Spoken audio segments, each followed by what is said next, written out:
We acknowledge and thank the traditional custodians of the land on which we work, live and study, the Gubbi Gubbi people of the Sunshine Coast, and pay our respects to elders past, present and emerging. Bouncy, bouncy, everybody up and down. Bouncy, bouncy, everybody turn around. Bouncy, bouncy, everybody stop.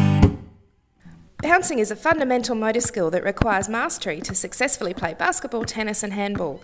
Technique needs to be taught correctly and practiced with lots of feedback if students are to successfully play these sports in future years. Remember, when we're outside, our hats are on. Okay, so can someone remind me some of the safety rules we've been talking about when we're practicing bouncing our balls? Sharon? When you give that signal, we put our ball down and our hands are off and we're listening.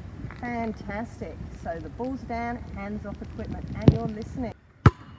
Whoa, that could have been dangerous. And introducing a new skill, it's really important to consider the safety of the students. That's why we wouldn't want to use this heavy ball that could cause an injury.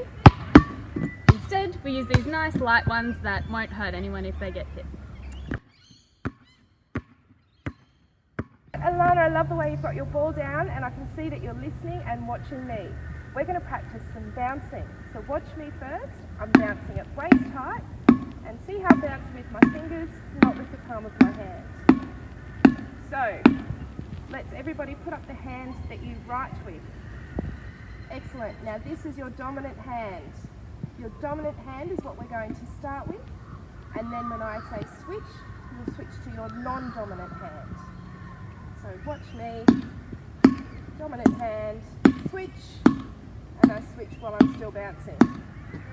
Right, balls up.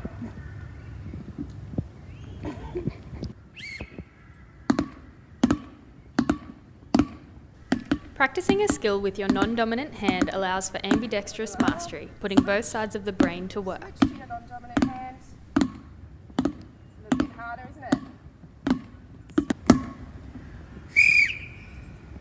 Alana, I love how quickly you stop then. I can see you put your ball back on the lily pad as per our safety instructions.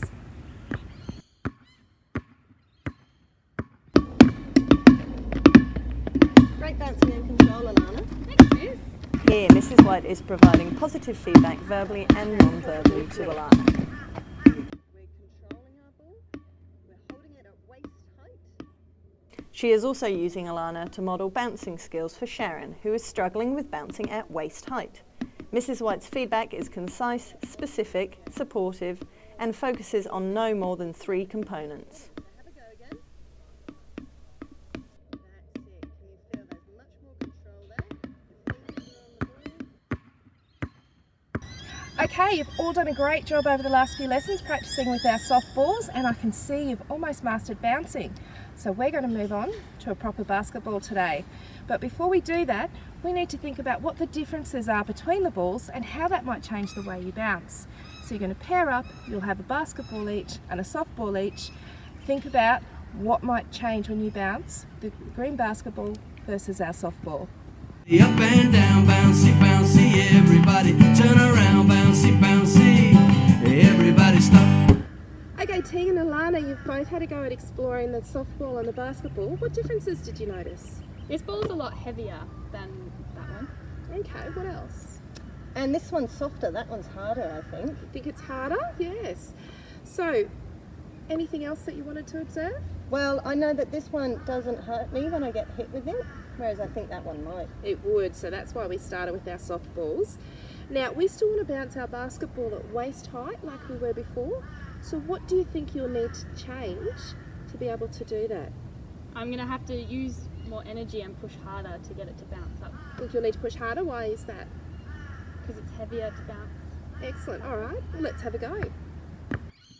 Early years PE classes should be around 30 minutes long with a warm-up and up to 5 rotations. Ensuring that skills practice is in short bursts, maintains engagement and positive behaviour outcomes should follow. A mastery-oriented climate focuses on effort and persistence rather than performance.